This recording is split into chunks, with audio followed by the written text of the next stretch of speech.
നമ്മുടെ സംസ്ഥാനത്ത് ഇന്ന് 7 കോവിഡ് രോഗബാധയാണ് സ്ഥിരീകരിച്ചത്. കണ്ണൂർ 4, കോഴിക്കോട് 2, കാസർഗോഡ് 1. ഈ നിലയിലാണ് പോസിറ്റീവായത്.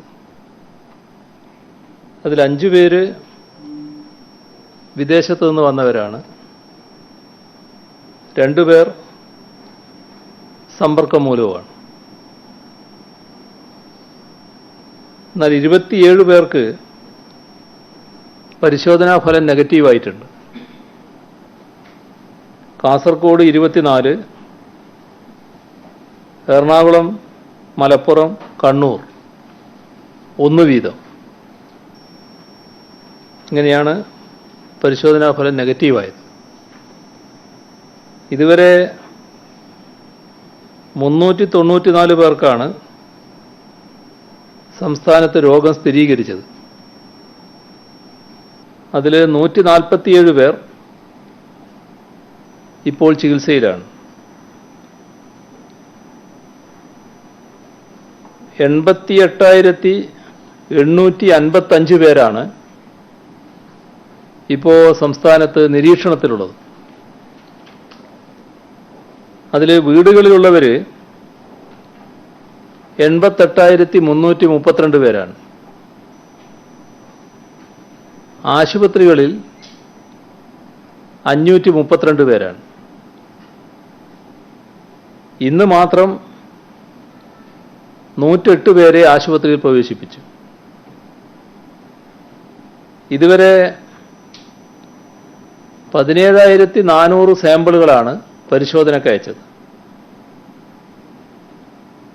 16,459 എണ്ണം രോഗബാധയില്ല എന്ന് ഉറപ്പാക്കിയിട്ടുണ്ട്. ഇന്ന് രോഗം സ്ഥിരീകരിച്ചവരുടെ എണ്ണത്തിൻ്റെ ഏതാണ്ട് 3 ഇരട്ടിയാണ് രോഗമുക്തി നേടിയവരുടെ എണ്ണം. നമ്മുടെ പ്രതിരോധ പ്രവർത്തനങ്ങളുടെ ഗുണഫലം തന്നെയാണിത്. അതോടൊപ്പം ആശ്വാസം പകരുന്ന മറ്റു ചില കാര്യങ്ങൾ കൂടിയുണ്ട്.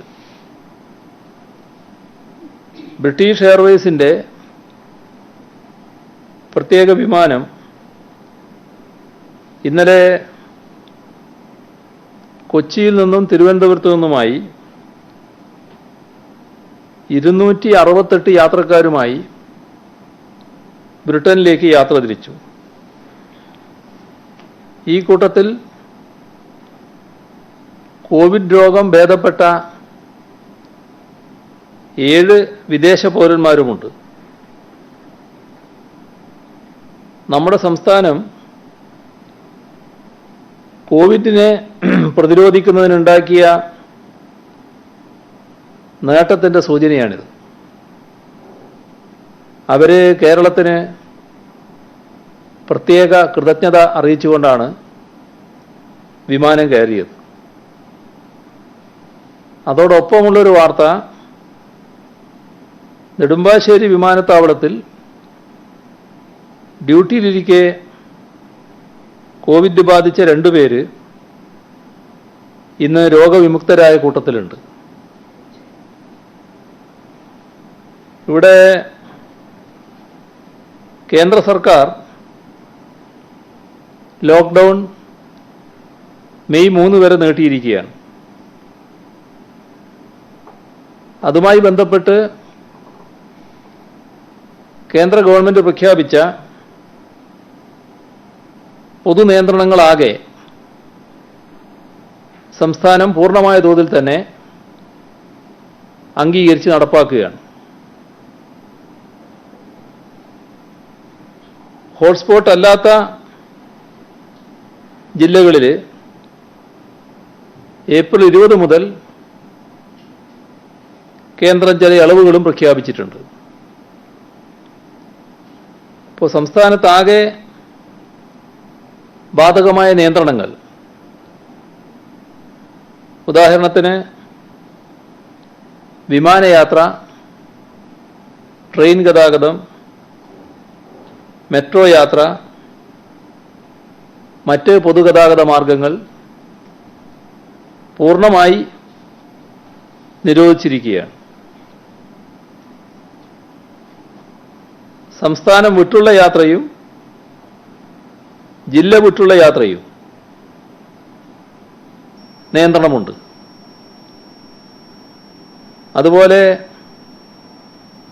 വിദ്യാഭ്യാസ സ്ഥാപനങ്ങൾ, പരിശീലന കേന്ദ്രങ്ങൾ ഇവയുടെ എല്ലാം പ്രവർത്തനം കേന്ദ്ര സർക്കാർ നിർത്തിവച്ചിരിക്കുകയാണ്. ആരാധനാലയങ്ങൾ, സിനിമാ ഹാളുകൾ, ആളുകൾ കൂടുന്ന പൊതുസ്ഥലങ്ങൾ,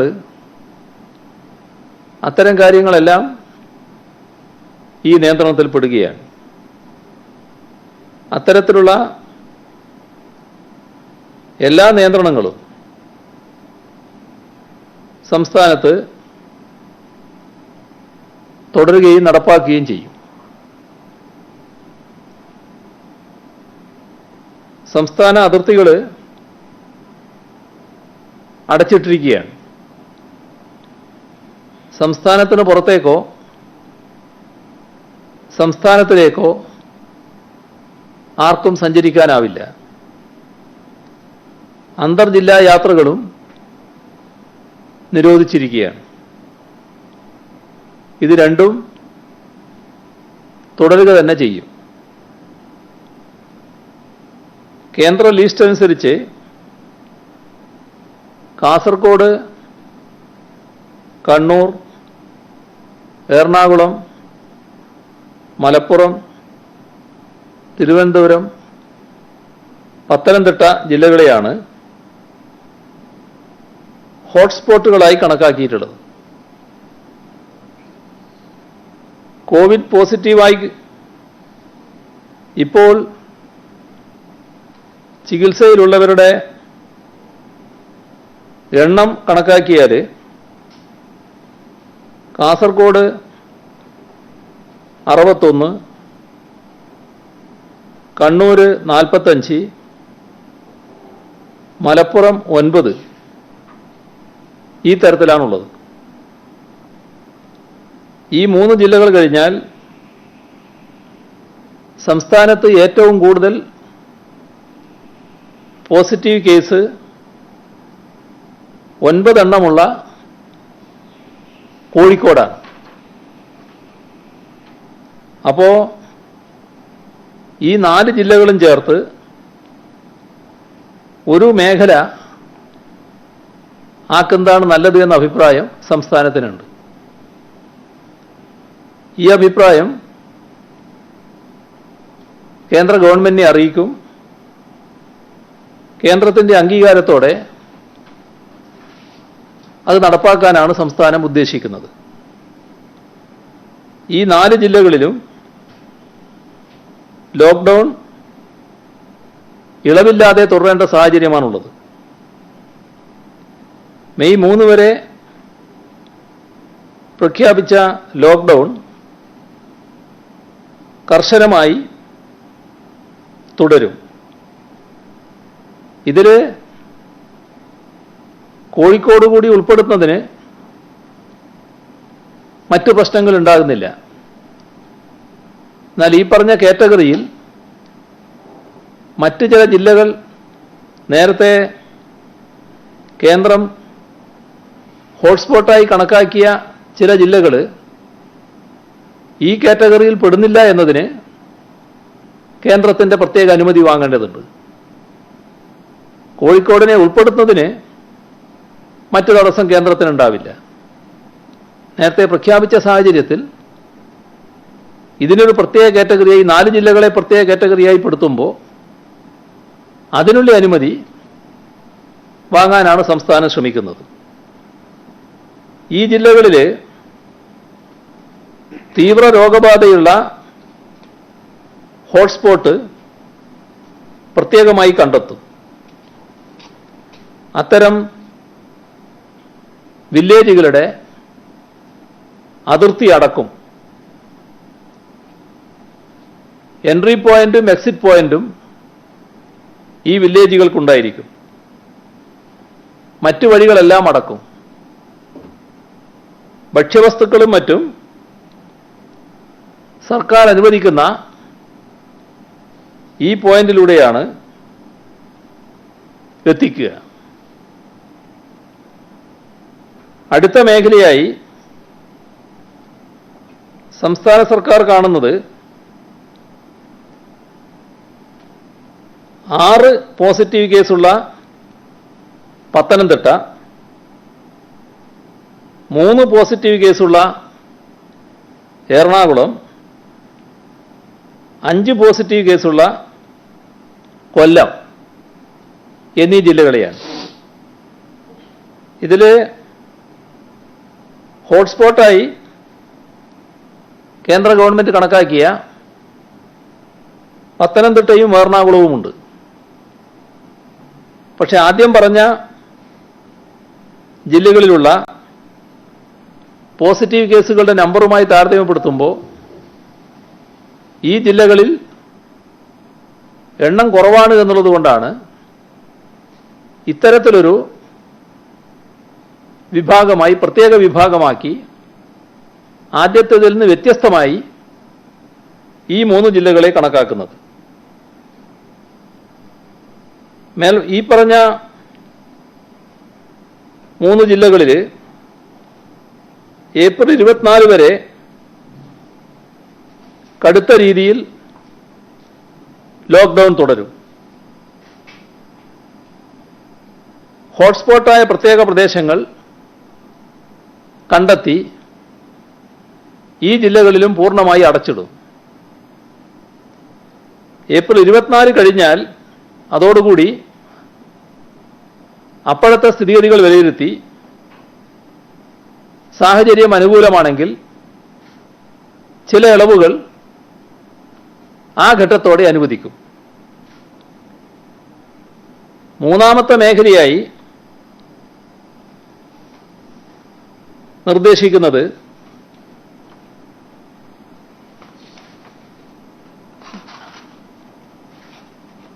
ആലപ്പുഴ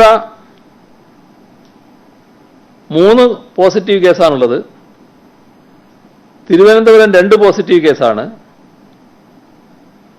പാലക്കാട് 2, തൃശ്ശൂർ 1, വയനാട് 1. ഇതിൽ ഹോട്ട്സ്പോട്ടായി കേന്ദ്ര സർക്കാർ പ്രസ്താവിച്ച തിരുവനന്തപുരം ജില്ല ഉൾപ്പെടുന്നുണ്ട്. പക്ഷേ തിരുവനന്തപുരം ജില്ലയുടെ പോസിറ്റീവായ കേസുകൾ കണക്കിലെടുത്താൽ 2 പേർ മാത്രമാണ് പോസിറ്റീവായി നിൽക്കുന്നത്. അപ്പം അതുകൊണ്ട് ഈ മൂന്നാമത്തെ ഗണത്തിൽ തിരുവനന്തപുരം ഉൾപ്പെടുന്നതാണ് നല്ലത് എന്നാണ് അഭിപ്രായം. അത്തരത്തിൽ ഒരു നിർദ്ദേശം കേന്ദ്ര സർക്കാരിന് മുന്നിൽ സമർപ്പിക്കാനാണ് ഉദ്ദേശിക്കുന്നത്. ഈ മേഖലയിൽ ഭാഗികമായി സാധാരണ ജീവിതം അനുവദിക്കും. എന്നാൽ മറ്റെല്ലാ നിയന്ത്രണങ്ങളും ഇവിടെയും ബാധകമായിരിക്കും. സംസ്ഥാന അതിർത്തി, ജില്ലാ അതിർത്തി എല്ലാം അടഞ്ഞുകിടക്കും. സിനിമാ ഹാളുകൾ, ആരാധനാലയങ്ങൾ എല്ലായിടവും ഒരേ നിലയായിരിക്കും. കൂട്ടം കൂടൽ, പൊതു സ്വകാര്യ പരിപാടികൾ, വിവിധ കൂടിച്ചേരലുകൾ, വിവിധ പാർട്ടികൾ ഇതെല്ലാം പൂർണ്ണമായി ഇവിടെയും നിരോധിക്കും. ഇവിടങ്ങളിലുമുള്ള ഹോട്ട്സ്പോട്ടായ പ്രദേശങ്ങൾ അടച്ചിടും. അതോടൊപ്പം ചില ഇളവുകൾ കടകൾ, റെസ്റ്റോറൻറ്റുകൾ അങ്ങനെയുള്ളവ വൈകുന്നേരം 7 മണി വരെ അനുവദിക്കുന്ന നിലയുണ്ടാവും. നമ്മുടെ സംസ്ഥാനത്ത് പോസിറ്റീവായ കേസുകളില്ലാത്ത 2 ജില്ലയാണുള്ളത്, കോട്ടയവും ഇടുക്കിയും. ഇതിൽ ഇടുക്കി ഈ 2 ജില്ലയെയും മറ്റൊരു മേഖലയായി തരംതിരിക്കും. ഇടുക്കി തമിഴ്നാട് അതിർത്തി പങ്കിടുന്ന ജില്ലയാണ്. ഇപ്പോൾ സംസ്ഥാന അതിർത്തിയുണ്ട് എന്നുള്ളതുകൊണ്ട് കൂടുതൽ ജാഗ്രത അവിടെ പാലിക്കേണ്ടതായിട്ടുണ്ട്. അപ്പോൾ സംസ്ഥാന അതിർത്തി പൂർണ്ണമായും അടച്ചിടും. ഈ 2 ജില്ലയും ജില്ല വിട്ടുള്ള യാത്ര അനുവദിക്കില്ല. ആവശ്യമായ സുരക്ഷാ ക്രമീകരണങ്ങളോടെ സാധാരണ ജീവിതം അനുവദിക്കാനാണ് ഉദ്ദേശിക്കുന്നത്. ഇപ്പോൾ സാധാരണ ജീവിതത്തിനുള്ള അനുമതി ഇവിടെ ഉണ്ടാവും. എന്നാൽ മറ്റു നിയന്ത്രണങ്ങളെല്ലാം ബാധകമായിരിക്കും. നേരത്തെ പറഞ്ഞ കൂട്ടം ചേരൽ, സിനിമാ ഹാളുകൾ, ആരാധനാലയങ്ങൾ, അതിനെല്ലാം ഉള്ള നിയന്ത്രണങ്ങൾ ഇവിടെയും ബാധകമായിരിക്കും. എവിടെയായാലും പുറത്തിറങ്ങുന്നവർ മാസ്ക് ധരിക്കാൻ ശ്രദ്ധിക്കണം. എല്ലായിടങ്ങളിലും സാനിറ്റൈസറും കൈ കഴുകാൻ സൗകര്യവും ഒരുക്കണം. കോവിഡ് പ്രതിരോധ നടപടികൾ വിജയിപ്പിക്കുന്നതിന് ഓരോ ജില്ലക്കും പ്രത്യേകമായ രോഗപ്രതിരോധ പ്ലാൻ ഉണ്ടാക്കും. വികേന്ദ്രീകൃതമായ രീതിയിൽ ഈ കാര്യങ്ങൾ നടപ്പാക്കാനാണ് ഉദ്ദേശിക്കുന്നത്. ഇപ്പോൾ തദ്ദേശഭരണ സ്ഥാപനങ്ങൾക്ക് വളരെ പ്രധാനപ്പെട്ട പങ്ക് വഹിക്കാനുണ്ട്. ഇപ്പോൾ അവർ ആരോഗ്യ മേഖലയോടൊപ്പം സ്തുത്യർഹമായ പങ്കാണ് വഹിച്ചു പോരുന്നത്. അത് തുടർന്നും തദ്ദേശഭരണ സ്ഥാപനങ്ങൾ വഹിക്കേണ്ടതായിട്ടുണ്ട്. ഹോട്ട്സ്പോട്ട് മേഖല വരുന്ന സ്ഥലത്ത് തദ്ദേശഭരണ സ്ഥാപനത്തിന്, ബന്ധപ്പെട്ട തദ്ദേശഭരണ സ്ഥാപനത്തിന് സവിശേഷമായ പ്ലാൻ ഉണ്ടാവണം. രോഗവിമുക്തരായി പലരും ആശുപത്രിയിൽ നിന്ന് ഇറങ്ങുന്നുണ്ട്. അങ്ങനെ ഡിസ്ചാർജ് ചെയ്യുന്നവരും അവരുടെ കുടുംബാംഗങ്ങളും ഒരു കാര്യം ശ്രദ്ധിക്കണം. ആശുപത്രിയിൽ നിന്ന് പുറത്തിറങ്ങിയാലും 14 ദിവസം പുറത്തിറങ്ങുകയോ മറ്റുള്ളവരുമായി സമ്പർക്കം പുലർത്തുകയോ ചെയ്യരുത്. അത് നേരത്തെ രോഗിയായ ആൾ മാത്രമല്ല, അദ്ദേഹത്തിൻ്റെ കുടുംബാംഗങ്ങൾ കൂടി ഈ നില പാലിക്കണം. തദ്ദേശ സ്വയംഭരണ തലത്തിൽ ഈ കുടുംബങ്ങളെ നിരീക്ഷിക്കുന്നതിന് സംവിധാനം ഏർപ്പെടുത്തും. ജനങ്ങൾക്ക് സ്വാഭാവിക ജീവിതം നയിക്കാൻ സഹായകമായ രീതിയിൽ ചില മേഖലകളിൽ ഇളവുകൾ നൽകേണ്ടതായി വരും. ആളുകളുടെ കയ്യിൽ വരുമാനമുണ്ടാകണമെങ്കിൽ ക്രയവിക്രയ ശേഷി വർദ്ധിക്കണം. തൊഴിൽ മേഖല സജീവമാക്കാനാവണം. അതിൻ്റെ ഭാഗമായി കേന്ദ്ര ഗവൺമെന്റ് നിർമ്മാണ പ്രവർത്തിക്ക് അനുമതി നൽകിയിട്ടുണ്ട്. ഇപ്പോൾ PWD പ്രവർത്തികളും മറ്റ് ഡിപ്പാർട്ട്മെന്റുകളുടെ പ്രവർത്തികളും സ്വകാര്യ മേഖലകളുടെ നിർമ്മാണ പ്രവർത്തനങ്ങളും ഇപ്പോൾ സ്തംഭിച്ച അവസ്ഥയാണുള്ളത്.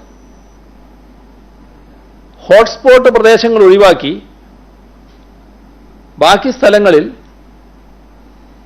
സുരക്ഷാ ക്രമീകരണങ്ങൾ പാലിച്ച് കേന്ദ്ര ഗവൺമെന്റ് മാനദണ്ഡങ്ങൾക്കനുസൃതമായി നിർമ്മാണ മേഖലയിൽ പ്രവർത്തനം പുനരാരംഭിക്കാനാണ് ഉദ്ദേശിക്കുന്നത്. ഇപ്പോൾ ശാരീരിക അകലം പാലിക്കണം, ആവശ്യമായ ശുചിത്വ മാനദണ്ഡങ്ങൾ അനുസരിക്കുകയും വേണം. ഓരോ പ്രവൃത്തി സ്ഥലത്തും എത്തുന്ന തൊഴിലാളികളുടെ ആരോഗ്യ പരിശോധന നിർബന്ധമാണ്.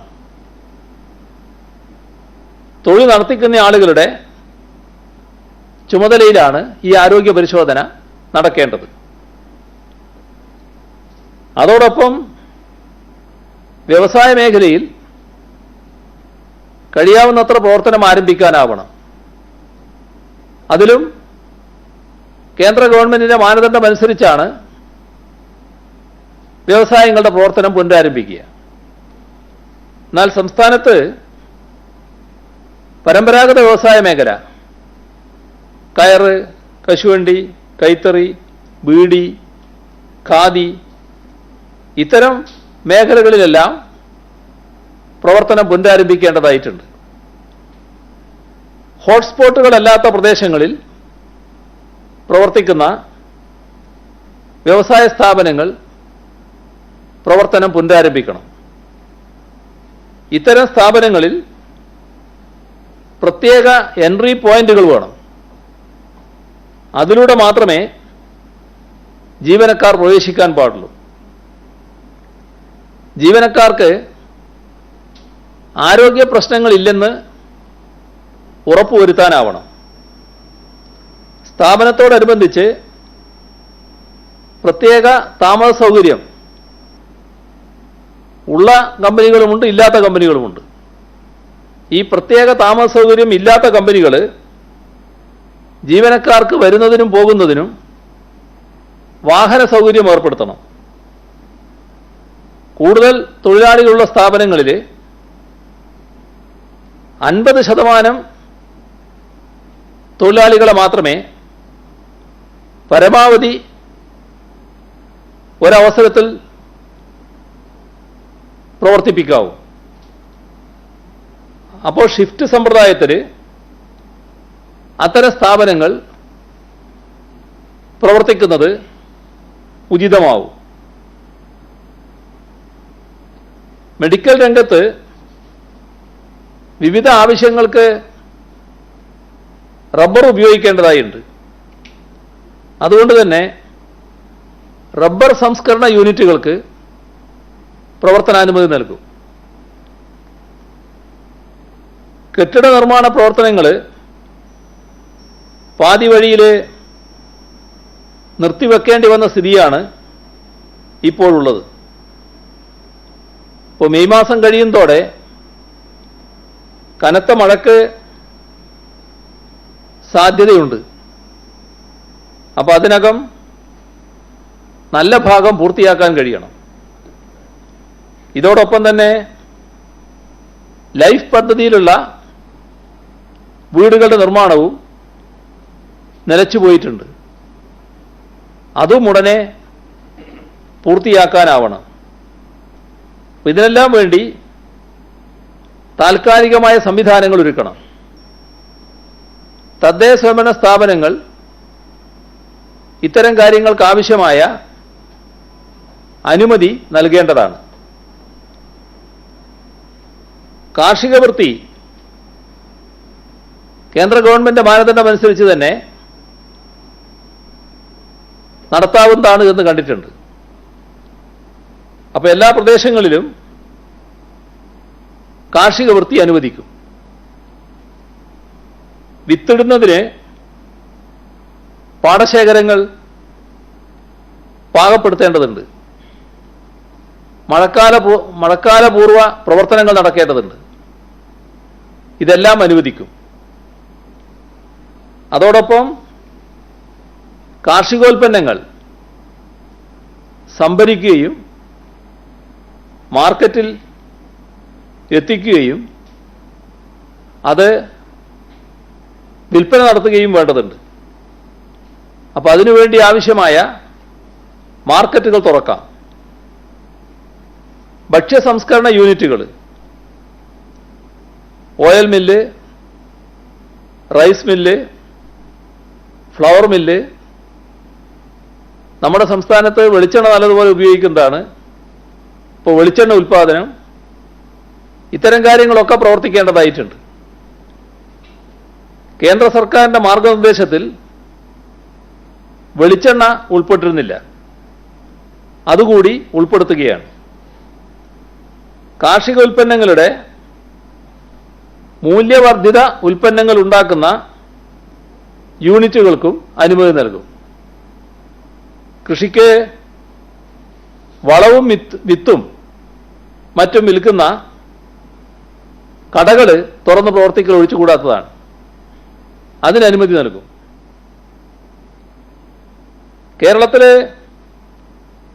സഹകരണ സ്ഥാപനങ്ങൾ ഏറ്റവും പ്രധാനപ്പെട്ട ഒരു ഘടകമാണ്. മിനിമം ജീവനക്കാരെ വെച്ച് സഹകരണ സ്ഥാപനങ്ങൾക്ക് പ്രവർത്തിക്കാൻ അനുമതി നൽകും. പഞ്ചായത്ത് ഓഫീസ്, വില്ലേജ് ഓഫീസ്, കൃഷിഭവൻ, അക്ഷയ സെന്ററുകൾ ഇവയെല്ലാം തുറന്ന് പ്രവർത്തിക്കേണ്ടതാണ്. ജനങ്ങൾക്കുള്ള സേവനം ഒരു തരത്തിലും മുടങ്ങാൻ പാടില്ല. തോട്ടം മേഖലയിൽ കേന്ദ്ര സർക്കാർ ഇളവുകൾ പ്രഖ്യാപിച്ചിട്ടുണ്ട്. അതിൽ ഏലം വിട്ടുപോയിട്ടുണ്ട്. ഏലവും കൂടി ഇതിൽ ഉൾപ്പെടുത്തുന്നു. 50% തൊഴിലാളികളെ വെച്ചുകൊണ്ടാണ് ഒരു ഘട്ടത്തിലുള്ള പ്രവർത്തനം തോട്ടങ്ങളിൽ നടത്തുക. അത് കൃത്യമായ മാനദണ്ഡങ്ങളുടെ അടിസ്ഥാനത്തിൽ തൊഴിലാളികൾ നിശ്ചയിക്കുന്ന നിലയാണ് മാനേജ്മെന്റുകൾ സ്വീകരിക്കേണ്ടത്. ആശുപത്രികൾ, ക്ലിനിക്കുകൾ, ലാബുകൾ, ഫിസിയോതെറാപ്പിയുടെ യൂണിറ്റുകൾ, ഇങ്ങനെയുള്ള വിവിധ സ്ഥാപനങ്ങൾ തുറന്ന് പ്രവർത്തിക്കേണ്ടതാണ്. തദ്ദേശ സ്വയംഭരണാതിർത്തിയിൽ ഓരോ വാർഡിലും വൾണറബിൾ ഗ്രൂപ്പിൽപ്പെട്ട, അതായത് 60 വയസ്സിന് മുകളിലാവുക, ഹൃദയം, വൃക്ക, കരൾ, പ്രമേഹം, BP അങ്ങനെയുള്ള വിവിധ രോഗങ്ങൾക്ക് ചികിത്സയിൽപ്പെടുക, ഇവരെയൊക്കെയാണ് ഈ ഗ്രൂപ്പിൽപ്പെടുന്നത്. അത്തരം ആളുകളെ സ്ഥിരമായി നിരീക്ഷിക്കുന്നുള്ള സംവിധാനമുണ്ട്. അതോടൊപ്പം ഇതിൽ രോഗബാധിതരായ മുതിർന്ന പൗരന്മാർക്ക് ഡോക്ടറുമായി ബന്ധപ്പെടാൻ അവസരമുണ്ടാവണം. അതിന് ഓരോ തദ്ദേശ സ്വയംഭരണ അതിർത്തിയിലും ടെലിമെഡിസിൻ സൗകര്യങ്ങൾ ഉറപ്പുവരുത്തും. പ്രാഥമിക ആരോഗ്യ കേന്ദ്രമാണ് ഇതിൻ്റെ ചുമതല വഹിക്കുക. ഇത്തരത്തിൽ രോഗിയുമായി സംസാരിക്കുമ്പോൾ ഡോക്ടർക്ക് തോന്നുന്നു രോഗിയുടെ ആവശ്യം കൂടി മാനിച്ച് ആ രോഗിയെ കാണേണ്ടതുണ്ട്. അങ്ങനെയാണെങ്കിൽ പ്രാഥമിക ആരോഗ്യ കേന്ദ്രത്തിൻ്റെ വാഹനം ഉപയോഗിച്ച് ഡോക്ടർക്ക് വീട്ടിൽ പോയി രോഗിയെ കാണാം. ഇതോടൊപ്പം പ്രദേശത്തിൻ്റെ പ്രത്യേകതയുടെ അടിസ്ഥാനത്തിൽ കൂടുതൽ രോഗികളുണ്ടെങ്കിൽ ഒരു മൊബൈൽ മെഡിക്കൽ യൂണിറ്റ് ഏർപ്പെടുത്താനാവും. ഇക്കാര്യത്തിൽ സ്വകാര്യ മേഖലയുടെ സഹായവും തേടാൻ നിശ്ചയിച്ചിട്ടുണ്ട്. ഓരോ ജില്ലയിലും ജില്ലാ കളക്ടറും DMOവും എല്ലാം കൂടി സ്വകാര്യ മേഖലയുടെ ആശുപത്രികളുടെ പ്രതിനിധികളുടെ യോഗം വിളിക്കും. ടെലിമെഡിസിൻ്റെ കാര്യത്തിലും ഈ പറഞ്ഞ മൊബൈൽ മെഡിക്കൽ യൂണിറ്റിൻ്റെ കാര്യത്തിലും എത്രത്തോളം സ്വകാര്യ മേഖലയ്ക്ക് സഹായിക്കാനും സഹകരിക്കാനും പറ്റുമെന്നത് ആരായും. ഉദ്ദേശിക്കുന്നത് ഈ മൊബൈൽ മെഡിക്കൽ യൂണിറ്റിൽ ഒരു ഡോക്ടർ, ഒരു സ്റ്റാഫ് നഴ്സ്, ഒരു പാരാമെഡിക്കൽ സ്റ്റാഫ്, മറ്റാവശ്യമായ സജ്ജീകരണങ്ങളെല്ലാം ഉണ്ടാവണമെന്നാണ്. അപ്പോൾ ഓരോ സ്ഥാപനത്തിലും, ഓരോ തദ്ദേശ സ്വയംഭരണ സ്ഥാപനാതിർത്തിയിലും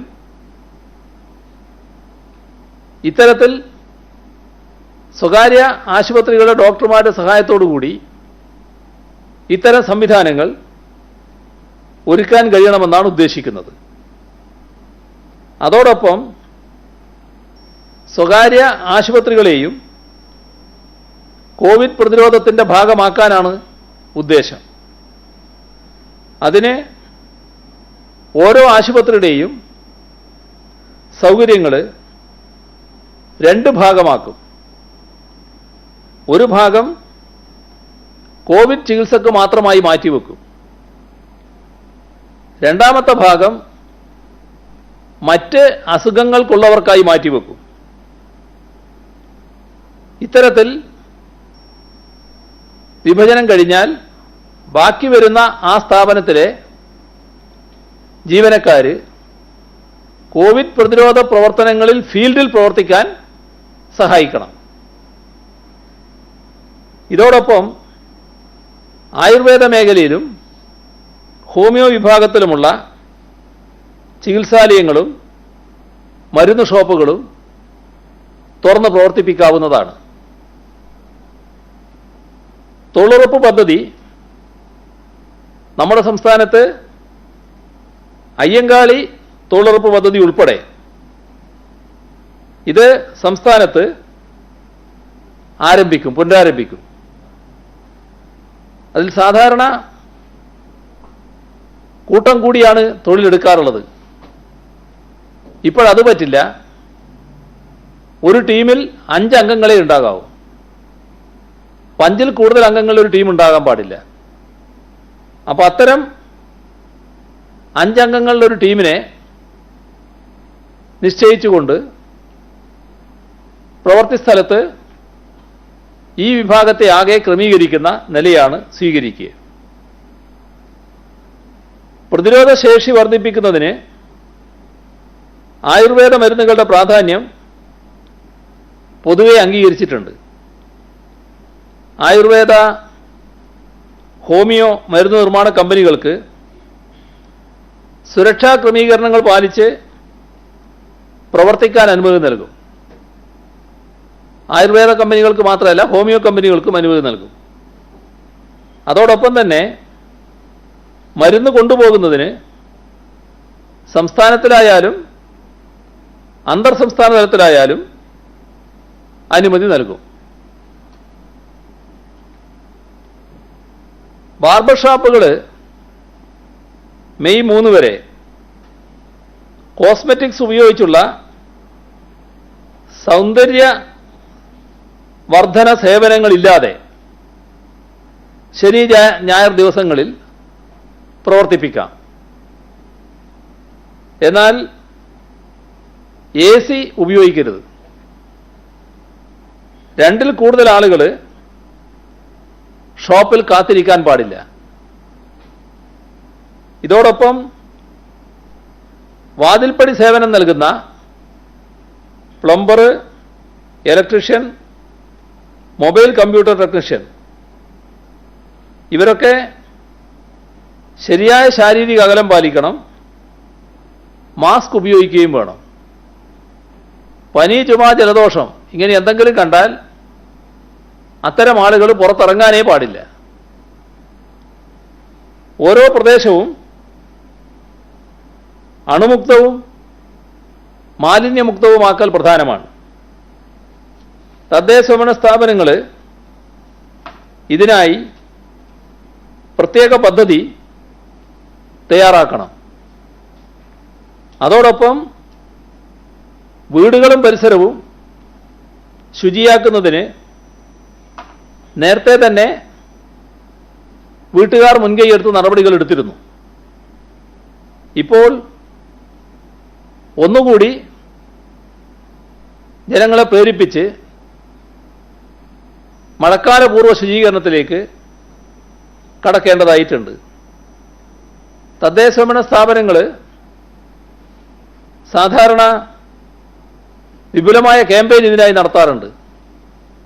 ഇപ്പോഴത് കഴിയില്ല. എന്നാൽ ഇപ്പോഴത്തെ സാഹചര്യം അനുസരിച്ച് എല്ലാ വീട്ടിലും ആളുകളുണ്ട്. അവരുടെ അടുത്തേക്ക് ഈ നിർദ്ദേശം എത്തിച്ചാൽ അവരാ കാര്യം ഭംഗിയായി നിർവഹിക്കും. ഇതോടൊപ്പം കാണുന്നൊരു കാര്യം, ഈ കഴിഞ്ഞ 21 ദിവസമായി അടച്ചിട്ട ഓഫീസുകൾ, വ്യാപാര സ്ഥാപനങ്ങൾ ഇത് തുറക്കുമ്പോൾ ആദ്യം ചെയ്യേണ്ടത് ആ സ്ഥാപനങ്ങളെ അണുവിമുക്തമാക്കലാണ്. അതിൻ്റെ കൂടെ പരിസരമടക്കം ശുചീകരിക്കുകയും വേണം. ഇത് വളരെ പ്രധാനമാണ്. എല്ലാവരും ശ്രദ്ധിക്കേണ്ട ഒരു കാര്യവുമാണ്. കമ്മ്യൂണിറ്റി കിച്ചണുകൾ നാട്ടിൽ നല്ല നിലക്ക് നടക്കുന്നുണ്ട്. അർഹതയുള്ളവർക്കാണ് അവിടെ ഭക്ഷണം നൽകേണ്ടത്. നേരത്തെ അനർഹരായ ആർക്കെങ്കിലും കൊടുത്തിട്ടുണ്ടെങ്കിൽ അവരെ ഒഴിവാക്കുന്നതുകൊണ്ടൊരു പ്രശ്നവുമില്ല. പിന്നെ പലരും ഇപ്പോഴത്തെ സാഹചര്യത്തിൽ കമ്മ്യൂണിറ്റി കിച്ചണിൽ നിന്ന് ഭക്ഷണം ആവശ്യമില്ല എന്ന് പറയുന്ന നില തന്നെയുണ്ട്. കാരണം എല്ലാവരുടെയും കയ്യിൽ റേഷൻ എത്തിയിരിക്കുകയാണ്. അപ്പോൾ അതിൻ്റെ ഭാഗമായി അവർ തന്നെ പാകപ്പെടുത്തി കഴിക്കുക എന്നുള്ള നിലയാണ് സ്വീകരിക്കുന്നത്. അതല്ലാതെ വിഷമിക്കുന്നവർക്കാണ് കമ്മ്യൂണിറ്റി കിച്ചണിലൂടെ ഭക്ഷണം നൽകേണ്ടത്. അപ്പോൾ ആ അർഹതയുള്ളവരെ കണ്ടെത്തി അവർക്ക് നൽകുന്ന നടപടിയാണ് തുടരേണ്ടത്. അതിഥി തൊഴിലാളികൾ നമ്മുടെ നാട്ടിൽ ധാരാളമുണ്ട്. നമ്മുടെ ശുചീകരണ പ്രവർത്തനത്തിൽ സാധാരണ ഹരിതകർമ്മസേനയാണ് ഭംഗിയായി കാര്യങ്ങൾ നിർവഹിക്കാറുള്ളത്. അത് ഹരിതകർമ്മസേനയ്ക്ക് തന്നെ നിർവഹിക്കാനും കഴിയും. തദ്ദേശഭരണ സ്ഥാപനങ്ങൾക്ക് അതിൻ്റേതായ പ്രത്യേക പദ്ധതിയുമുണ്ട്. എന്നാൽ ഈ ഘട്ടത്തിൽ അതിഥി തൊഴിലാളികൾ പലർക്കും ജോലിയില്ല എന്ന് കണക്കാക്കി അവരെ സഹായിക്കാൻ അവരെ കൂടി ഈ പൊതു ശുചീകരണ പ്രവർത്തനത്തിൽ ഭാഗഭാക്കാക്കൂടെ എന്നത് തദ്ദേശഭരണ സ്ഥാപനങ്ങൾ ആലോചിക്കേണ്ടതാണ്. അങ്ങനെ വന്നാൽ ധാരാളം പ്രവൃത്തി സാധാരണ തദ്ദേശഭരണ സ്ഥാപനങ്ങൾ മഴയ്ക്ക് മുൻപ് കുളങ്ങളും തോടുകളും മറ്റും പുനരുദ്ധരിക്കുന്നതിന് നടപടികൾ സ്വീകരിക്കാറുണ്ട്. അത്തരം കാര്യങ്ങളിൽ ഇവരെ കൂടി ഉപയോഗിക്കുന്ന നില വന്നാൽ അവർക്ക് ഒരു തൊഴിലായി വരുമാനവും ലഭിക്കുന്ന അവസ്ഥയുണ്ടാകും. അവർക്ക് സമ്മതമാണെങ്കിൽ ആ നിലയിൽ അവരെ ഉപയോഗിക്കുന്നത് ഇന്നത്തെ സാഹചര്യത്തിൽ അവർക്ക് ഗുണകരമാവുമെന്ന് കാണണം. ലൈഫ് പദ്ധതിയിൽ മുടങ്ങിപ്പോയ വീടുകളുണ്ട്, വീട് നിർമ്മാണമുണ്ട്.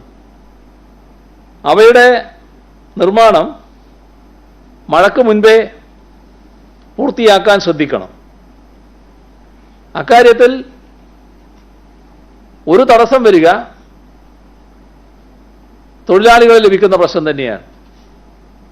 അപ്പോൾ അതിലും ഇന്നത്തെ ഘട്ടത്തിൽ അതിഥി തൊഴിലാളികളെ ഉപയോഗിക്കാനാകുമോ എന്നത് പരിശോധിക്കേണ്ടതാണ്. പൊതുശുചീകരണ പ്രവൃത്തികൾക്ക് ശുചിത്വ മിഷന്റെയും തദ്ദേശഭരണ സ്ഥാപനത്തിൻ്റെയും ഫണ്ടാണ് ഉപയോഗിക്കേണ്ടത്. സ്വാഭാവികമായും ഹരിതസേനയുടെ നേതൃത്വത്തിൽ അത്തരം പ്രവർത്തനങ്ങൾ നടത്തുകയും വേണം. ഇവിടെ നിശ്ചിത മാനദണ്ഡങ്ങൾ പ്രകാരം തുറക്കാൻ അനുമതിയില്ലാത്ത സ്ഥാപനങ്ങളുണ്ട്. നേരത്തെ അടഞ്ഞു കിടക്കുകയാണ്. ഇനിയും അവർ മെയ് 3-ാം തീയതി വരെ അടഞ്ഞു കിടക്കണം. അത്തരം സ്ഥാപനങ്ങൾക്ക് ആ സ്ഥാപനങ്ങൾ തുറന്ന് അവിടെ വൃത്തിയാക്കാനും അതിനകത്തെന്തെങ്കിലും ക്രമീകരണം ആവശ്യമുണ്ടെങ്കിൽ അത് വരുത്താനും ഒരു ദിവസം നൽകും. അത് അതിൻ്റെ പ്രവൃത്തി നടത്താനല്ല, ഈ പറഞ്ഞ കാര്യം നടത്താനാണ്. ചിലപ്പോൾ ചതില് കയറി നശിച്ചു പോകുന്ന കാര്യം ഉണ്ടാവും. ചില കാര്യങ്ങൾ പ്രത്യേകമായി ഒന്ന് മാറ്റി വെക്കേണ്ടതൊക്കെ ഉണ്ടാവും. അങ്ങനെയുള്ള കാര്യങ്ങൾ ചെയ്യാൻ ഒരു ദിവസം അനുവദിക്കുന്നതാണ്. ശ്രദ്ധിക്കേണ്ട കാര്യം, എല്ലാ ഇളവുകളും ആവശ്യമായ സുരക്ഷാ ക്രമീകരണങ്ങളും ശാരീരിക അകലവും പാലിച്ചുകൊണ്ട് മാത്രമേ പ്രയോജനപ്പെടുത്താനാവൂ. അത്യാവശ്യം വേണ്ട ആളുകളെ മാത്രമേ ജോലിക്ക് നിയോഗിക്കാവൂ. അതിൽ രോഗലക്ഷണമുള്ളവരെ ഒരു കാരണവശാലും ഈ ഇളവിൻ്റെ പേരിൽ ജോലി ചെയ്യിക്കരുത്. ഏപ്രിൽ 20 മുതൽ ഇടപെട്ട ദിവസങ്ങളിൽ വാഹനങ്ങൾ ഓടുന്നതിന് ഒരു ക്രമീകരണം ഉദ്ദേശിക്കുന്നുണ്ട്. അത് ഒറ്റ ഇരട്ടയക്ക നമ്പർ വാഹനങ്ങൾ ഓടാൻ അനുവദിക്കുന്ന രീതിയിലാണ് ക്രമീകരണം ഉണ്ടാവുക. സ്ത്രീകൾ ഓടിക്കുന്ന വാഹനത്തിന് ഇളവുകൾ ഉണ്ടാവും. അതോടൊപ്പം നമ്മുടെ സംസ്ഥാനത്ത് നിർത്തിയിട്ട വാഹനങ്ങൾ പലയിടത്തായിട്ടുണ്ട്.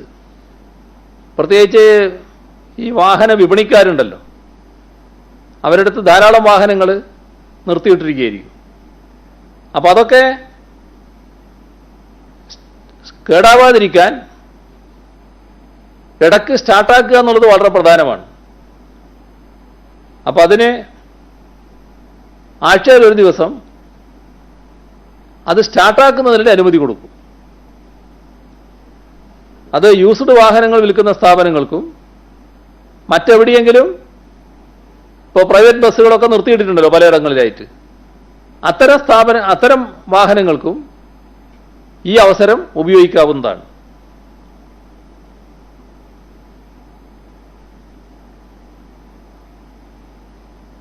സിവിൽ സപ്ലൈസ് കോർപ്പറേഷനാണ് ആവശ്യമായ ഭക്ഷ്യസാധനങ്ങൾ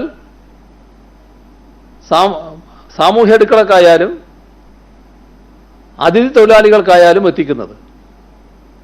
അത് കൃത്യമായി എത്തിക്കുന്നതിന് ശ്രദ്ധ വേണം എന്നത് സിവിൽ സപ്ലൈസ് കോർപ്പറേഷൻ അടുത്ത് നിർദ്ദേശിച്ചിട്ടുണ്ട്. വിദേശത്ത് കഴിയുന്നവർ അവശ്യ മരുന്നുകൾ ഇവിടുന്ന് കൊണ്ടുപോകുന്ന സമ്പ്രദായമുണ്ട്. ഇപ്പോൾ അത് എത്തിക്കുന്നതിന് സംവിധാനമായിട്ടുണ്ട്. കസ്റ്റംസുമായി യോജിച്ച് നോർക്ക ഈ സംവിധാനം ഒരുക്കിയിട്ടുണ്ട്.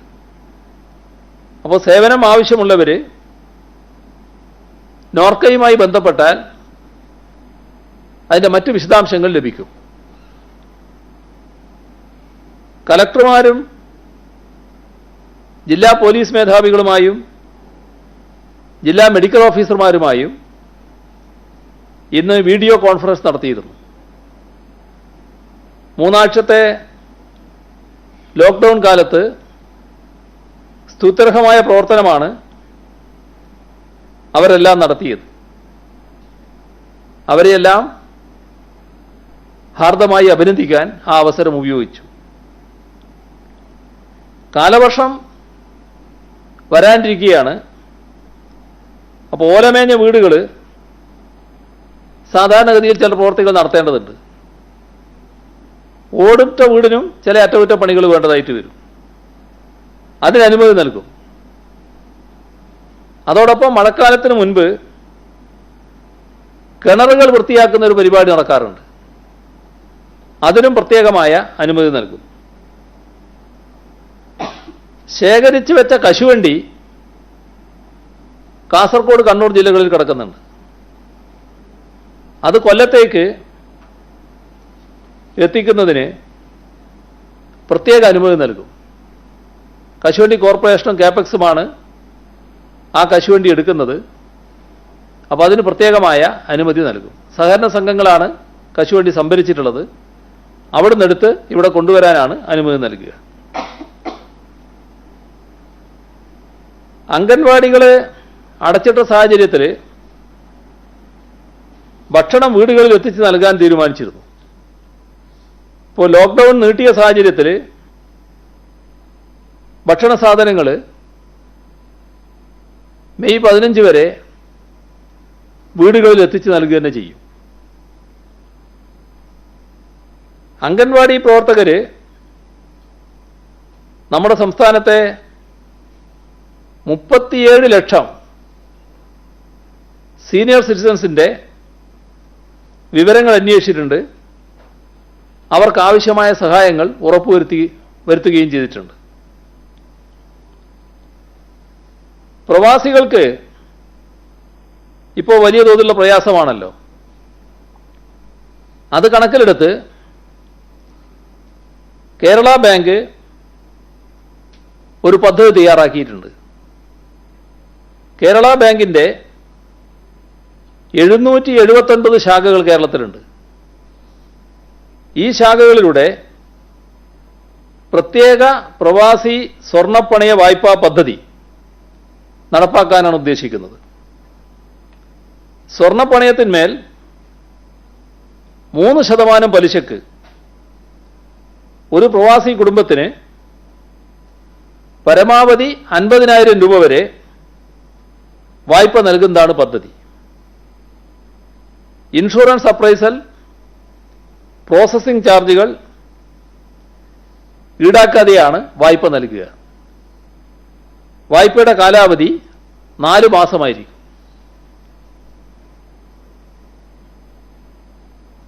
കോവിഡ് പ്രതിരോധ പ്രവർത്തനങ്ങൾക്ക് സഹായം പലരും വാഗ്ദാനം ചെയ്തിട്ടുണ്ട്. തൻ്റെ സ്ഥാപനങ്ങളുടെയും തൻ്റെയും പൂർണ്ണ സഹകരണം PV അബ്ദുൽ വഹാബ് MP വാഗ്ദാനം ചെയ്തിട്ടുണ്ട്. ജൻശിക്ഷൻ സംസ്ഥാൻ തങ്ങളുടെ ഉടമസ്ഥതയിലുള്ള 3 പരിശീലന കേന്ദ്രങ്ങൾ ഐസൊലേഷൻ വാർഡുകളാക്കാൻ വിട്ടു നൽകും. നിർമ്മാണ ചെലവ് മാത്രം ഈടാക്കി 25,000 മാസ്കുകൾ ദിവസേന നിർമ്മിച്ചു നൽകാൻ തയ്യാറാണെന്നും അറിയിച്ചിട്ടുണ്ട്. PV's international school, PV's model school, Amal college എന്നിവയും കോവിഡ് പ്രതിരോധത്തിന് വിട്ടുനൽകുമെന്ന് അദ്ദേഹം അറിയിച്ചു. മാതൃകാപരമായ ഇടപെടലാണ് PV അബ്ദുൽ വഹാബ് MPയുടെ ഭാഗത്ത് നിന്ന് ഉണ്ടായിട്ടുള്ളത്. ഇന്ത്യൻ സൂപ്പർ ലീഗിലെ പ്രമുഖ ടീമായ കേരള ബ്ലാസ്റ്റേഴ്സ് കോവിഡ് രോഗികൾക്ക് ആവശ്യമായ 1,00,000 ഹൈഡ്രോക്സി ക്ലോറോക്വിൻ സൾഫേറ്റ് ഗുളികകൾ സംഭാവന ചെയ്തു. ദുരിതാശ്വാസ നിധിയിലേക്ക് സഹായങ്ങൾ പലതും വരുന്നുണ്ട്. സംസ്ഥാനത്തെ പോലീസ് സഹകരണ സംഘം 2,24,00,000, നടക്കുദാത സർവീസ് സഹകരണ ബാങ്ക് 52,25,000 രൂപ, തൃശൂർ ജില്ലാ panchayat 50 lakh, PC Tahir Thai group Kozhikode 50 lakh, supreme കോടതി സീനിയർ അഭിഭാഷകൻ ജയദീപ് ഗുപ്ത 10 ലക്ഷം, ജസ്റ്റിസ് A ലക്ഷ്മിക്കുട്ടി 1 ലക്ഷം, സക്കാത്ത് ദാനത്തിൽ നിന്നും Kerala ceramics limited Kollam Kundara chairman Vayoli Muhammad master, Ashiq Kainikkara Tirur, Jamsheed P Lilly Tirur, Malappuram NAMK foundation chairman M Muhammad Kutty എന്നിവർ 1 ലക്ഷം രൂപ വീതം നൽകിയിട്ടുണ്ട്. ഇടുക്കി ജില്ലയിലെ സഹകരണ ബാങ്ക് ജീവനക്കാർ, വിവിധ പഞ്ചായത്തുകൾ, നാട്ടുകാർ എന്നിവർ ചേർന്ന് സമാഹരിച്ച 1,06,26,789 രൂപ നൽകിയിട്ടുണ്ട്. സൗദിയിലെ ദമാം നവോദയ ബാലവേദി, അതിലെ കുട്ടികളാണ് വിഷു കൈനീട്ടമായി ലഭിച്ച 2,03,999 രൂപ ദുരിതാശ്വാസ നിധിയിലേക്ക് നൽകിയിട്ടുണ്ട്. ചെറിയ കുട്ടികൾ അവിടെ കുറച്ച് പ്രയാസത്തിലാണ്, എങ്കിലും അവർ വലിയ ഒരു സഹായഹസ്തമാണ് നീട്ടിയത്. അവർക്ക് പ്രത്യേക കൃതജ്ഞത നമുക്ക് രേഖപ്പെടുത്താം. ശിശുക്ഷേമ സമിതിയുടെ കുട്ടികളും ഇവിടുന്ന് നമുക്ക് സഹായം നൽകിയിട്ടുണ്ട്. അവർക്ക് കൈനീട്ടമായി ലഭിച്ച 3,001 രൂപ ദുരിതാശ്വാസ നിധിയിലേക്ക് നൽകിയിട്ടുണ്ട്. അനേകം കുട്ടികളാണ് ചെറിയ ചെറിയ തുകകൾ അയച്ചു തരുന്നത്. എല്ലാവരെയും പേരെടുത്ത് പറയുക അസാധ്യമാണ്. എന്നാൽ ഇതുമായി ബന്ധപ്പെട്ട് പ്രസ് റിലീസ് കൊടുക്കാം. നിങ്ങൾക്കതിൽ താല്പര്യം ഉണ്ടാവും. അതിൻ്റെ ഒരു പ്രത്യേക കോളം നിങ്ങൾ മാറ്റിവെക്കുന്ന നല്ലതാണ് മാധ്യമങ്ങൾ. അതുമായി ബന്ധപ്പെട്ട് ചെറിയ കുട്ടികളെ പോലുള്ള ചിലർ ഇതിന് തയ്യാറായി മുന്നോട്ട് വരുന്നത് നമ്മൾ പ്രസിദ്ധീകരിക്കേണ്ട കാര്യമാണല്ലോ. അതിന് നിങ്ങൾ തയ്യാറാവണം എന്നാണ് എനിക്ക് പ്രത്യേകം അഭ്യർത്ഥിക്കാനുള്ളത്. ഈ വിഷുക്കൈ നീട്ടം നാടിനു വേണ്ടി നൽകാനുള്ള കുഞ്ഞുങ്ങളുടെ ആവേശത്തെയും ആത്മാർത്ഥതയും എത്ര അഭിനന്ദിച്ചാലും അധികമാവില്ല. അവരെ ഹാർദമായി അഭിനന്ദിക്കുന്നു. ഇതാണ് പൊതുവെ ഇന്ന് പറയാനുള്ളത്. ഈ ഇളവുകളുടെ കാര്യമൊക്കെ ആയതുകൊണ്ട് കുറച്ച് നീണ്ടുപോയി സാധാരണയിൽ കൂടുതൽ. ഇളവോടുകൂടി ജനജീവിതം ഒരു സാധാരണ നിലയിലേക്ക് വരികയാണല്ലോ. ഇനി മുതൽ ഈ ഇളവുള്ള മേഖലകളിൽ ആൾക്കാർ പുറത്തേക്ക് ഇറങ്ങുമ്പോൾ ഈ പോലീസിന്റെ പരിശോധന ഉണ്ടാവുമോ? ഈ ഇളവ് നൽകിയ മേഖലകളിലെ ആൾക്കാർ ഇറങ്ങുമ്പോൾ അവർ സത്യവാങ്മൂലം നൽകേണ്ട കാര്യമുണ്ടോ? രണ്ടാമത് ഈ 24 കഴിഞ്ഞിട്ടാണ് ഈ രണ്ടാം മേഖലയായി തിരിച്ചിരിക്കുന്ന ജില്ലകളിൽ നമ്മൾ ഇളവ് തീരുമാനിച്ചത്. ഈ മൂന്നാം മേഖലയായി തിരുവനന്തപുരം അടക്കമുള്ള ജില്ലകളിൽ 24 ശേഷമാണോ അതോ 20 ശേഷമാണോ? 20 ശേഷമാണ്. ഈ മൂന്നാം മേഖല 20 ശേഷമാണ്. മറ്റത് 24 വരെ ഇതേ നില തുടരും. എല്ലാ സ്ഥലത്തുമുള്ള ഹോട്ട്സ്പോട്ടുകളിൽ പ്രത്യേകമായ നിയന്ത്രണങ്ങൾ ഉണ്ടാവും.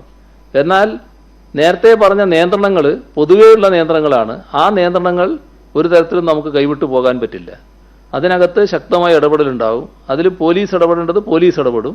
മറ്റധികാരികളും അതുമായി ബന്ധപ്പെട്ട് പരിശോധനയ്ക്കും ഇടപെടലിനും ഉണ്ടാവും. അതൊക്കെ വേണ്ടി വരും. സാധാരണ ജീവിതത്തിന്റെ ഭാഗമായുള്ള കാര്യങ്ങൾ 2 ജില്ല മാത്രമേ പറഞ്ഞിട്ടുള്ളൂ. മറ്റെല്ലാ സ്ഥലത്തും അങ്ങനെ പറഞ്ഞിട്ടില്ല. അത് പൊതുവിലുള്ള നിയന്ത്രണത്തിന് വിധേയമായിട്ടേ കാര്യങ്ങൾ നടത്താൻ പറ്റും. കാരണം അവിടെ ഈ പ്രശ്നങ്ങൾ കിടക്കുകയാണ്. പറഞ്ഞിരുന്നു, ഈ പ്രവാസികൾ പണം അയക്കുന്ന പ്രധാനപ്പെട്ട ഒരു മാർഗമാണ് മണി ട്രാൻസ്ഫറിംഗ് സെന്ററുകൾ. ആ മണി ട്രാൻസ്ഫറിംഗ് സെന്ററുകൾ പ്രവർത്തിക്കാൻ RBI തന്നെ അനുമതി കൊടുത്തിട്ടുണ്ട്. പക്ഷേ സംസ്ഥാനത്ത് പല സ്ഥലത്തും അത്തരത്തിലുള്ള മണി ട്രാൻസ്ഫറിംഗ് സെന്ററുകൾ പോലീസ് നടപ്പിക്കുന്ന സാഹചര്യം ഉണ്ടായി. അപ്പോൾ സംസ്ഥാന സർക്കാർ അത് സംബന്ധിച്ച് ഒരു വ്യക്തത വരുത്തുമോ?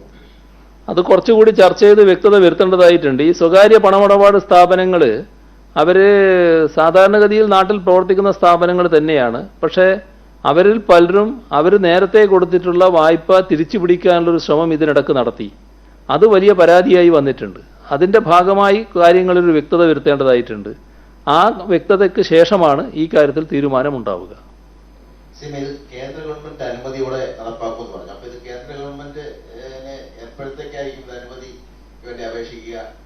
സ്വന്തം നിലയിൽ നടപ്പിലാക്കാൻ പറ്റുന്ന നിയന്ത്രണങ്ങളല്ലോ ഇതെല്ലാം. ഇതിന് സാധാരണഗതിയിൽ അനുമതി തരാതിരിക്കുമെന്ന് ഞാൻ പ്രതീക്ഷിക്കുന്നില്ല. കാരണം ഇത് കേന്ദ്ര ഗവൺമെന്റ് പറഞ്ഞ കാര്യങ്ങളെ വസ്തുതകൾ വെച്ചുകൊണ്ടാണ് നമ്മൾ സമീപിക്കുന്നത്. അപ്പോൾ അതിന് സാധാരണ നിലക്ക് നമ്മൾ പറയുന്ന കാര്യങ്ങൾക്ക് അനുമതി ലഭിക്കുമെന്ന് തന്നെയാണ് പ്രതീക്ഷിക്കുന്നത്. ഇന്ന് തന്നെ കേന്ദ്ര ഗവൺമെന്റിനെ ബന്ധപ്പെട്ട തരത്തിൽ സമീപിക്കുന്ന നില സ്വീകരിക്കും. ഇന്ന് രോഗം സ്ഥിരീകരിച്ച 7 പേരിൽ 5 പേർ വിദേശത്ത് വന്നവരാണെന്ന് പറയുന്നു. ഇവർ എപ്പോൾ വിദേശത്തെത്തിയതാണ്? ഇവരുടെ ക്വാറന്റൈൻ ടൈം കഴിഞ്ഞില്ലേ? പിന്നീട് കഴിഞ്ഞില്ലേ? അപ്പൊ ഈ വന്നതിന് ശേഷം കുറെ നാളിന് ശേഷം വിദേശികൾ ഇങ്ങോട്ട് വരുന്നില്ലല്ലോ. അപ്പൊ ഇപ്പൊ എങ്ങനെയാണ് ഈ വിദേശികളുടെ രോഗം സ്ഥിരീകരിക്കപ്പെടുന്നത്? അവര് വിദേശത്ത് വന്നവരാണെന്നല്ലേ ഞാൻ പറഞ്ഞത്. വിദേശത്ത് നിന്ന് വന്നവരാണ് ഇപ്പൊ രോഗത്തിൽ പെട്ടത്. അതാണ് സ്ഥിതി. ഇപ്പോഴും ക്വാറന്റൈനിൽ കഴിയുന്ന ആളുകളുണ്ടല്ലോ, നിരീക്ഷണത്തിൽ കഴിയുന്ന ആളുകളുണ്ടല്ലോ, അവരുടെ റിസൾട്ട് പരിശോധനക്കാണല്ലോ പോകുന്നത്. അതിന്റെ ഭാഗമായിട്ടാണല്ലോ റിപ്പോർട്ട് വരുന്നത്.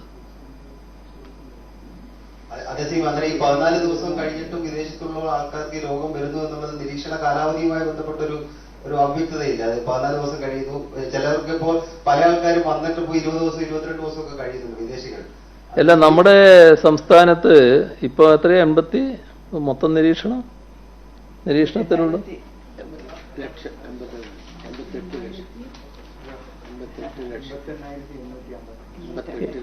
88,855 പേര് മൊത്തം നിരീക്ഷണമുണ്ട്. അപ്പോൾ വീട്ടിൽ തന്നെ 88,332 പേര് കഴിയുകയാണ്. ആശുപത്രിയിൽ 523 പേര് കഴിയുകയാണ്. അപ്പോൾ അതുമായി ബന്ധപ്പെട്ട് അതിൽ നിന്നാണല്ലോ ആളുകൾ ചെല്ലുന്നത്. അതിൻ്റെ ഭാഗമായിട്ടുള്ള പരിശോധനയുടെ ഭാഗമായിട്ടാണ് റിസൾട്ട് വരുന്നത്. അത് ആ തരത്തിലാണ് കാണേണ്ടത്. പ്രവാസികളുമായി ബന്ധപ്പെട്ട് പ്രവാസികളെ ഇന്ത്യയിലേക്ക് കൊണ്ടുവരാൻ തീരുമാനിച്ചിട്ടുണ്ട്. അതിന് സംസ്ഥാനങ്ങളെല്ലാം ഒരുങ്ങണമെന്ന തരത്തിൽ കേന്ദ്രത്തിന്റെ എന്തെങ്കിലും നിർദ്ദേശം സംസ്ഥാനത്തിന് ലഭിച്ചിട്ടുണ്ട്? അങ്ങനെ കേന്ദ്രം ഇങ്ങനെ ഒരു അറിയിപ്പായി നമുക്കത് നൽകിയിട്ടുണ്ട്. അവരെ കൊണ്ടുവരാൻ ശ്രമിക്കുന്നുണ്ട്, സംസ്ഥാനങ്ങളെല്ലാം ഒരുങ്ങണമെന്നൊരു അറിയിപ്പായിട്ട് നമുക്ക് ലഭിച്ചിട്ടുണ്ടോ?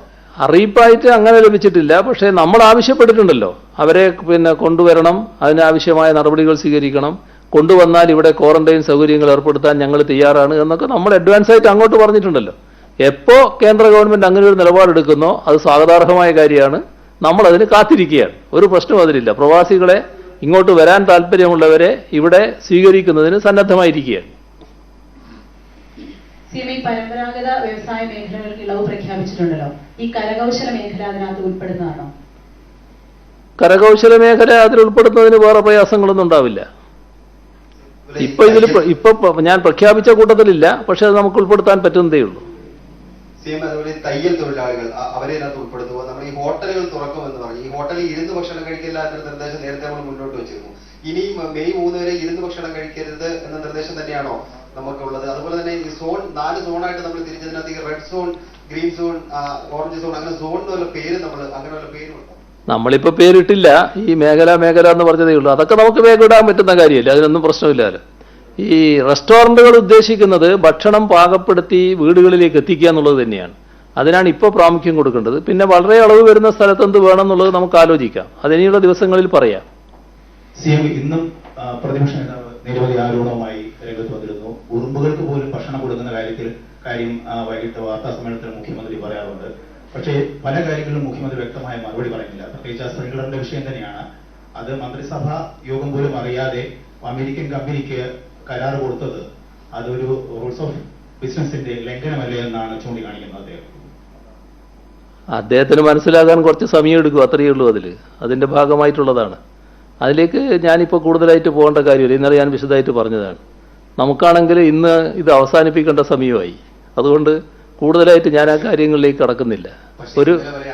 ഒരു കാര്യം എനിക്ക് പറയാനുള്ളത്, നാളെ മുതൽക്ക് നമുക്ക് ഇത്തരത്തിൽ വൈകുന്നേരങ്ങളിൽ നമ്മുടെ ഈ കൂടിക്കാഴ്ച ഉണ്ടാവില്ല. അതിന് ഇടവിട്ട ഏതെങ്കിലും ദിവസങ്ങളിൽ നമുക്ക് കാണാം. ഇപ്പോൾ ഇത്രയാണ് പറയാനുള്ളത്. ബാക്കി കാര്യങ്ങൾ പിന്നീടെടുക്കാം. Thank you.